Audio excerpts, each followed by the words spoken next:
bullets, because as we all know, more bullets equal more freedom. And the bullets from the grunts that you see here have got a hitbox 4 times their size, so you do have to be quite careful with that. And I'm on the first boss already here. So what I'm going to do is use my 3 M-bombs, which are Megacrashes, and they are going to give me 1 second of invulnerability each, and they're going to do lots of damage. Rifle is very happy. He's going to do a bit of dancing because he loves his job. And at the end of every stage, I will get 16 points of health back, which is currently half my health, and 3 M-bombs, so it pays me to use them. Onto the second stage, there is going to be a movable jeep that I can get into for a free ride. I'm going to try and flick into diagonals because diagonal movement in this game is slower than horizontal and vertical. Here's that free jeep we were talking about. Let's go for a ride. Kill a few grunts while we're at it to avoid getting thrown out of the jeep. Get an up gauge which adds 4 points to my maximum health and get past some stationary tanks. We've been dipped out of our jeep early, which is unfortunate. Do a little bit of wiggling here. You don't want to touch these tanks because you'll get very large amounts of damage. And do a little manipulation to spawn that tank later to avoid getting hit from it. Taking a hit there costs me 20 frames. That can add up. Got a biker gang running away there because they hear that we're quite powerful. And we've got the second boss, which is a panzer tank. Grunt wants an autograph. No, thank you, not today. So all I have to do here is stand in front of the panzer tank and mash. Use my M's, which will give me a second of invulnerability. And M's will damage a square in front of rifle, so it's important that I use them in the correct location. Just show you here, if I move diagonally along this wall, it is not as fast as moving purely horizontally. That does become quite important later on. So at the moment, there are only 7 or 8 of us who have run this game. I'm going to shout out JK, Loser and Jugaril. They played the game with me recently in the Exchange, which was a casual race we'd set up. And I feel like this is a fairly accessible speedrun. I had this game when I was younger, which is funny because I couldn't actually beat arcade mode. So it was nice to finally do that. Stay flush vertically against that turret to avoid it hitting me. There's a spread shot weapon there. I don't want that. That's not so good for the speedrun. And although this guy's name is Rifle, we are going to give him a slight etymological crisis because I'm about to upgrade his weapon to a grenade launcher. There is one disadvantage of that. You'll see I am firing a lovely stream of bullets at the moment. When I get that grenade launcher, it's going to be slightly harder for me to get grunts out of the way in the close area like that. It would help if I shoot the thing I'm meant to be shooting. And apparently I have taken the wrong weapon. We have instantly taken a slightly interesting turn in this run where I'm going to hoard more M's than I would usually expect to. And I'm going to take advantage of the fact that should I die, I will get 3 M's back and all my health. So I'm slightly low on health here. I'm going to take advantage of that and take a couple of hits from these guys. And you'll see that the helicopter here was still coming in, so I didn't lose as much time as you would expect to. There is a point at the end of mission 6 where we're going to be taking advantage of that as well. Typically, you'll get through this game with 1 continue, maybe 2. This is 2, that's unfortunate. But this isn't such a difficult one to run. Original mode, however, is a 13.5-minute marathon of tactics, of judgment. It's bristling with 15-frame time saves. That is easily the best speedrun I've ever done, and I would love for you all to pick it up. And if anyone's interested in running Mercs, we would love to teach you as well, so head on over to the speedrun page, see what it's about. Mission 4 introduces frogmen. The main problem here is frogmen are faster than you in every direction. They do double damage, and it's really important to have your movement on point. So I'm going to try and spawn them in the correct positions and not let them catch up to me as well. There's an up gauge there that's very slow to grab, so we don't want that. Taking a couple of hits, that's a shame. And we've got some lag in stage 4 as well, where this speedboat section can cause a lot of slowdown. Who knew? Water is laggy. Get past the aqueduct here, and I'm going to use this opportunity to get the grenade launcher, which I was meant to do earlier but didn't manage to. There it is, normal service has been resumed. Rifle is very happy. We've got extra M's as well, which is quite useful, and the M's are very good for making this quite a safe speedrun to do just out of the box. On to the next boss, which is a tugboat of doom. We have apparently sunk his big brother battleship at some point in the past. He wants revenge, not today. He's got a big old flamethrower that we've just got to stand slightly on the right of, and again, fire M's get your invincibility.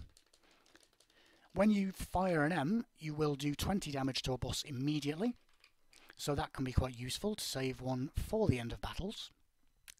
We are halfway through the game, although we've only got 2 missions left. They're bigger and beefier than the other ones. And at this point I'm going to mention Jugariel again, because during the exchange he found a way to save a little bit of time on stage 5 on the preamble to the boss. So well done to him, because we hadn't thought of that before. I'm going to follow the brickwork here and avoid this 45-degree turret. No problems at all. Get a ride in a free tank up here as well. Stay on the right of these bricks to make sure that I don't miss any of these stationary targets, which has been done in the past, which is quite the mistake to make. You don't want to do that. We've got some landmines. We've also got the Pink Pajama Gang coming up. And the advantage for those guys, their rocket launchers are damaging, but if you touch them, they won't hurt you. So I can damage boost off of them later on. Lag from all these grunts. We're going to fire into a stationary tank here, and I'm going to try and get into this little corner up here. Because then, as he dies like that, I can move further up the board free of charge. Thank you very much. Touch tank damage is not ideal, but that's okay. And the next boss is a giant death train. This really is a choke point for beginning speedrunners and for casual players, because there are going to be some giant cannons that can destroy you in one hit. I'm moving left because Rifle's sprite in profile is far smaller. Going to use an M there. That's the strat Ariel realised we could do, because the missiles that fire from the top of the screen are RNG based on the frame you enter the fight. I am hopefully going to be able to pull off the task kill on the train when its 5 HP bars come up by counting to 11 and then moving down, moving in time with the missiles. I'm going to move to the top left corner here to try and trick these guys into firing off screen like that so I don't get hit. Because if you keep getting hit in this game, you're going to have a bad time. They do seem bent on killing me right now. I don't really want to die. Thank you very much. Only one more. So we're going to try and do the task style kill. This is going decently so far. Really good music in this as well, as you would expect from any Capcom game. Let's see what I can do here. 1, 2, 3, 4, 5, 6. Nope. Took a hit. That's unfortunate.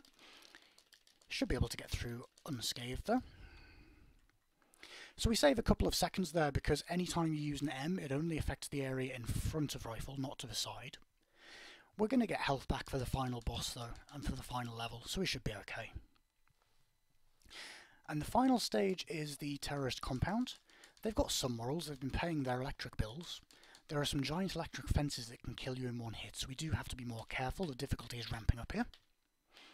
Try and get past these guys. Yep. That's one hit we don't want. Might have to take a death here.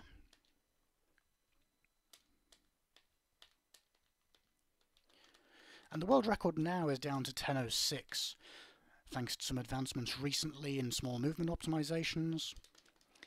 And hopefully it will get down to 10:04 or 10:03 in the future. I'll shout out Fletcher, who was the one who did a large part of the work in getting the run lower, both this and in original mode. And it was he and I who pushed down original mode. Originally we ran it in PAL because nobody had touched it before, but when we transferred over to NTSC we found a few really cool things. So instead of having just one character, original mode has 5 characters that you can upgrade in speed, in health, and they each have their own weapon. And one of them, called Laser, can damage bosses while they're off screen, so we found some really cool tech with that. Heading into the final compound area, we're going to get one more up gauge, so we should have 48 points of health as opposed to 32 when we started.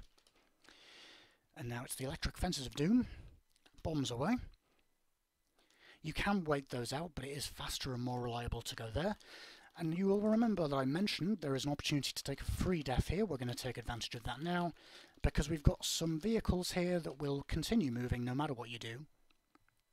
Free death, thank you very much. 3 M's to get as well.